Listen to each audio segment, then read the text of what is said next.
Indonesian elections, the campaign starts in a couple of weeks, 28th of November, and runs for 75 days.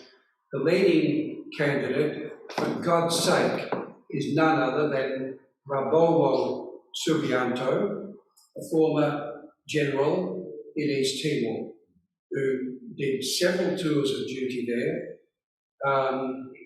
was an absolute disaster, thoroughly odious guy, and if Indonesia elects him as its next president, it will certainly take the place back, and so I don't think enhance Indonesia.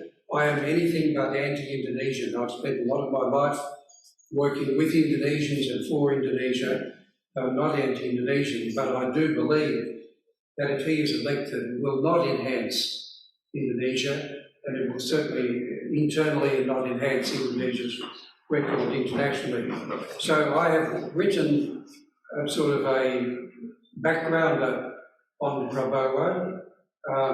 Some of the key people in AETA have it, and I presume you'll sort of send it around to everybody here, so I don't need to ask you for your emails or anything tonight. But it's aimed at Indonesian electors. It's saying to them, listen, all you millennials who've got short-term memories and don't really know what this guy was doing, or to have a wider appreciation of him. He's trying to reinvent himself and all the rest of it. But his record in Timor is shocking, and people at least ought to know what they're getting if they elect him. So if you have contacts in Indonesia, and through East Timor in Indonesia, please do what you can. But it doesn't do any harm to raise the alarm here as well. Richard Marles, the Deputy Prime Minister, is in Jakarta today, meeting with Prabowo, who happens to be the Defence Minister. Albanese, our Prime Minister, is in San Francisco, meeting with Jokowi. And sadly, Jokowi has given the primata to Prabowo. I won't go into all that. I'll just say I've just come from a meeting with some Indonesian friends in Fed Square, and they were all totally anti-Prabowo and pro-Ganjar, his Democrat competitor. So that was really nice.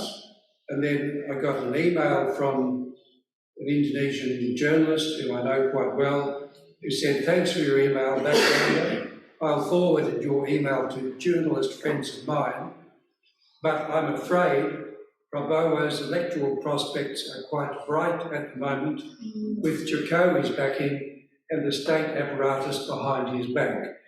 Ganjar, the guy who a lot of us prefer, might not even make it to the second round. So it starts 28th, runs for 75 days, February, the elections. I think it's in everybody's interest, including the East Timorese. As I say in the document, is it fair for East Timorese victims of war crimes and crimes against humanity to have to accommodate their tormentor as leader of the important neighbour their country needs to work with? And what would his presidency mean for West Papuans? So I commend the document to you when you get it through AETA, if I may presume that you would send it out, and ask you to do whatever you can through journalists, through contacts, academia, etc., to try and at least raise the alarm and hope we can head this bloke off.